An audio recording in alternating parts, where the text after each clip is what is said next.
Hey everyone, Starfish here, and I'm gonna be telling you 5 ways you can make your art look more dynamic.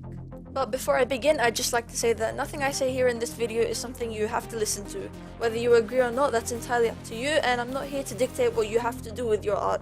This is just something that I've come across while I was drawing, and I've found that this stuff helps me a lot. I'd also like to say that you should keep in mind that there are obviously times when you should make your art more dynamic, and there are other times when it might be a bit better to make it a little bit less dynamic. So, yeah. Okay, so let's begin. The first thing that I'm going to talk about is the hair. Believe it or not, even little movements can add quite a lot to an artwork. It's really good to play around with it and experiment with the different ways it can move. I find that doing this can add a lot of interest to, say, a character who isn't very energetic, or a character who's quite edgy and not very expressive. It's also really good for like headshots, shoulder ups and stuff, because it's really hard to get a lot of energy from those since most of the body is cut out and you can't really fit in a good pose. So onto the drawing, I made sure that I made the character quite boring. She doesn't really have an interesting expression or anything, and she looks quite stiff.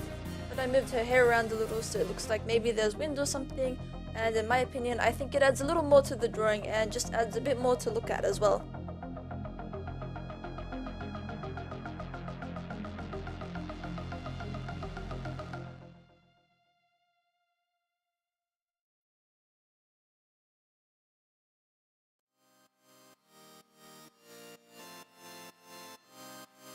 So next I want to talk about the clothes. Really, this is quite similar to the hair and I haven't got much more to say, but I'll still talk about it a bit.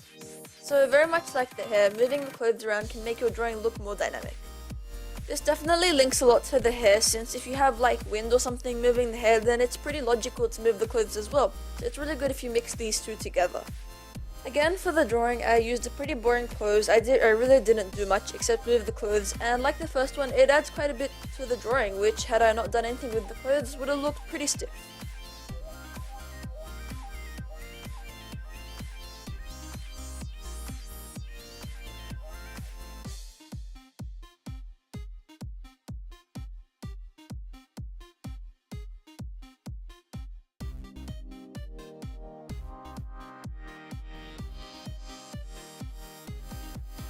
This next one is a bit harder for me to talk about since I'm no good at backgrounds. I couldn't draw a proper background if my life depended on it, but hey, let's try anyway. So obviously this would only really be important if you were drawing a background since, you know. Anyway, making your backgrounds more dynamic can be done with almost any aspect of the environment. The trees, animals, other characters in the background, they can all add more interest in an artwork if they look more dynamic. And a bonus thing is that it adds a lot more to look at as well. A really easy way to make trees look more dynamic is to basically just move around the branches a bit and add some leaves just like floating in the air. Posing is like the most obvious and important aspect of making dynamic art. Everyone always talks about poses and how to make your poses less stiff, more dynamic, all that jazz.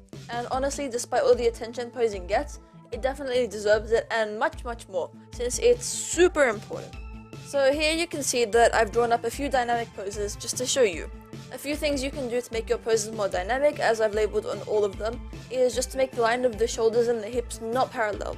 You may have noticed, but making those lines parallel can really stiffen your art and it can just take away a lot of the energy. Another thing is the legs and feet, because spreading them apart is really good for adding a bit more energy to the drawing. And the final thing, which is nothing super big, it's the arms. They can kinda add a bit to a drawing if you like throw them up in the air or something. So yeah, if you didn't know before, posing is super important.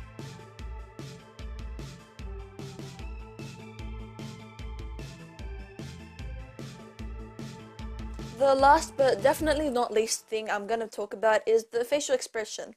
This might not seem quite as important as, say, posing, but I still think that this can add quite a lot to a drawing. I think dynamic expressions are super important because the expression alone can tell so much about the story. It can also help you find out things about certain characters, their personalities, how they feel, who they are, and even what they're doing. Expressions can tell the story of something as simple as a headshot to something as big as an illustration.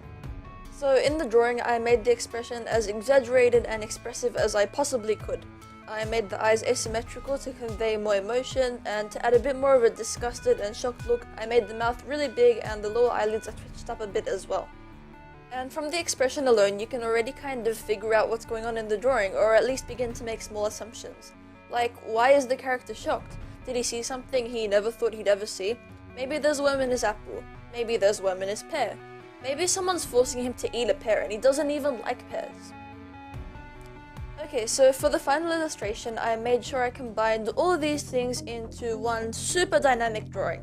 So as you can see right off the bat, the first thing I immediately thought about was making the pose as dynamic as possible. I made sure the lines of the shoulders and the hips weren't lined up, and I put some distance between the feet. The arms and hands aren't like thrown up or anything, but I did make them do something, which you'll see in a bit that she's actually like summoning a flame or something. I also made sure she had a really excited look on her face. She's got like a star in her eye to show how excited she is. Maybe she's getting better at summoning fire. Maybe it's her first time she's ever done it and she's running to show someone. Who knows? I also made her hair very flowy, it's moving quite a lot, and that's because she's running and maybe there's wind at the same time. I did the same with the clothes as well, just so it doesn't look weird. And I added some trees in the background and I made them flowy just like the hair and the clothes. The hand turned out a little weird, and I don't exactly give myself full points for the background, but I still think the drawing overall turned out quite nice.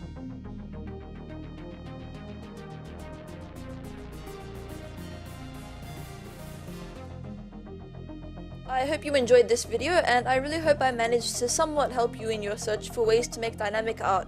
I'm really sorry for not posting anything last week. The art for this video took literally forever, since you might have noticed, but I've recently developed a new shading style. As always, thank you so much for watching until the end, and have an amazing day. Bye!